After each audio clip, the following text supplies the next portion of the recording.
देखिए जो NEET paper हुआ है ये लाखों बच्चों के जीवन के साथ खिलवाड़ है, उनका कॉन्फिडेंस तोड़ा जा रहा है।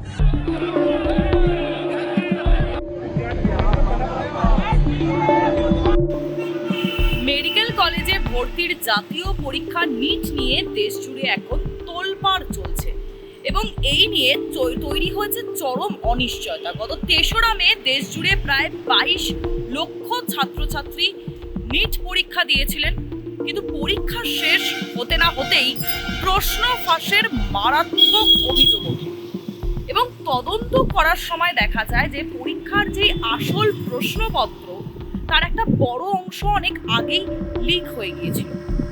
পরিস্থিতি হাতের বাইরে চলে যাওয়ার পরই ১২ই মে এই পরীক্ষা সম্পূর্ণ বাতিল ঘোষণা করা হয় এবং এই তদন্তের ভার দেওয়া হয়েছে সিবিআই এর হাতে।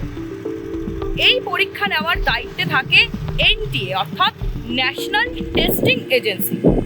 এই যে সংস্থা এটি একটি সরকারি সংস্থা এবং এর হাতে যাবতীয় দায়িত্ব থাকে তাদের নজরদারি এবং প্রশ্নপত্রের নিরাপত্তা ব্যবস্থায় একটা মারাত্মক গাফিলতি ছিল, একটা গলদ ছিল যা তারা নিজেরাও কিন্তু পরবর্তীতে স্বীকার করেছে।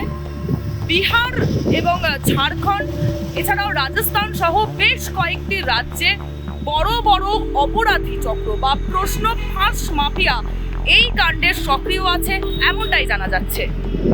এরা কোটি কোটি টাকার বিনিময়ে ছাত্রছাত্রীদের কাছে প্রশ্ন উত্তর পৌঁছে দিয়েছিল এমনটাই অভিযোগ এবং একদিনে একসঙ্গে এই পরীক্ষা নেওয়ায় যে কোনো এক জায়গায় যদি প্রশ্নপত্র লিক হয় তাহলে পুরো দেশের এই পরীক্ষার যে সিস্টেম তা কিন্তু একেবারে নষ্ট হয়ে যায়। ছেলেমেয়েরা রাতের পর রাত জেগে বছরের পর বছর ধরে লাখ লাখ টাকা খরচা করে কোচিং নিয়ে এই পরীক্ষার প্রস্তুতি নেয়। হুট করে পরীক্ষা বাতিল হওয়ায় কিন্তু তাদের মানসিকভাবে তারা ভেঙে পড়ছে, আবার নতুন করে পড়াশোনা শুরু করতে হচ্ছে, আবার পরীক্ষা দিতে হচ্ছে। এই ভেবে ছাত্রছাত্রীরা এবং ছাত্রছাত্রীদের যে অভিভাবকরা তারা কিন্তু চরম উদ্বেগের মধ্যে দিন কাটাচ্ছে। আবারও করে পরীক্ষা, আবারও তার প্রিপারেশন, আবারও সেই ঝুঁকি, এছাড়া পুরো শিক্ষাবর্ষটাও পিছিয়ে যাওয়ার একটা ভয় থাকছে। আগামী ২১শে জুন এই পরীক্ষা আবার নতুন করে নেওয়া হবে এমনটাই জানানো হয়েছে। ছাত্রছাত্রীদের কোনো রকম কোনো ফর্ম ফিল আপ নতুন করে করতে হবে না বা টাকা দিতে হবে না। এই ক্ষেত্রে সরকার জানিয়েছে যে এই ধরনের প্রশ্ন ফাঁস পাকাপাকিভাবে রুখতে আগামী বছর থেকে এই পরীক্ষা আর কিন্তু কোনোভাবেই কাগজে কলমে হবে না, অর্থাৎ অফলাইন মোডে হবে না। এই পরীক্ষা সম্পূর্ণ অনলাইন মোডেই নেওয়া হবে এমনটাই জানালো সরকার। মেডিকেল কলেজে ভর্তির জাতীয় পরীক্ষা নিট নিয়ে দেশ জুড়ে এখন তোলপাড় চলছে এবং এই নিয়ে তৈরি হয়েছে চরম অনিশ্চয়তা। গত ৩রা মে দেশ জুড়ে প্রায় ২২ লক্ষ ছাত্রছাত্রী নিট পরীক্ষা দিয়েছিলেন, কিন্তু পরীক্ষা শেষ হতে না হতেই প্রশ্ন ফাঁসের মারাত্মক অভিযোগ ওঠে এবং তদন্ত করার সময় দেখা যায় যে পরীক্ষার যে আসল প্রশ্নপত্র তার একটা বড় অংশ অনেক আগেই লিক হয়ে গিয়েছিল। পরিস্থিতি হাতের বাইরে চলে যাওয়ার পরই ১২ই মে এই পরীক্ষা সম্পূর্ণ বাতিল ঘোষণা করা হয় এবং এই তদন্তের ভার দেওয়া হয়েছে সিবিআই এর হাতে। এই পরীক্ষা নেওয়ার দায়িত্বে থাকে এনটিএ অর্থাৎ ন্যাশনাল টেস্টিং এজেন্সি। এই যে সংস্থা এটি একটি সরকারি সংস্থা এবং এর হাতে যাবতীয় দায়িত্ব থাকে তাদের নজরদারি এবং প্রশ্নপত্রের নিরাপত্তা ব্যবস্থায় একটা মারাত্মক গাফিলতি ছিল, একটা গলদ ছিল যা তারা নিজেরাও কিন্তু পরবর্তীতে স্বীকার করেছে।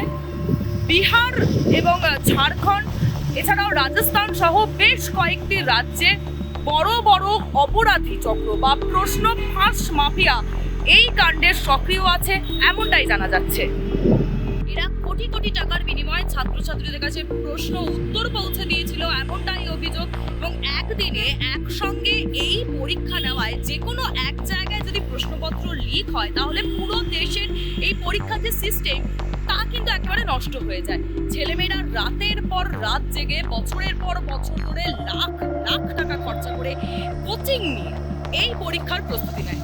হুট করে পরীক্ষা বাতিল হওয়ায় কিন্তু তাদের মানসিকভাবে তারা ভেঙে পড়ছে, আবার নতুন করে পড়াশোনা শুরু করতে হচ্ছে, আবার পরীক্ষা দিতে হচ্ছে। এই ভেবে ছাত্রছাত্রীরা এবং ছাত্রছাত্রীদের যে অভিভাবকরা তারা কিন্তু চরম উদ্বেগের মধ্যে দিন কাটাচ্ছে। আবারও করে পরীক্ষা, আবারও তার প্রিপারেশন, আবারও সেই ঝুঁকি। এছাড়া পুরো শিক্ষাবর্ষটাও পিছিয়ে যাওয়ার একটা ভয় থাকছে। আগামী 21শে জুন এই পরীক্ষা আবার নতুন করে নেওয়া হবে এমনটাই জানানো হয়েছে। ছাত্রছাত্রীদের কোনো রকম কোনো ফর্ম ফিল আপ নতুন করে করতে হবে না বা টাকা দিতে হবে না। এই ক্ষেত্রে সরকার জানিয়েছে যে এই ধরনের প্রশ্ন ফাঁস পাকাপাকিভাবে রুখতে আগামী বছর থেকে এই পরীক্ষা আর কিন্তু কোনোভাবেই কাগজে কলমে হবে না, অর্থাৎ অফলাইন মোডে হবে না। এই পরীক্ষা সম্পূর্ণ অনলাইন মোডেই নেওয়া হবে এমনটাই জানালো সরকার।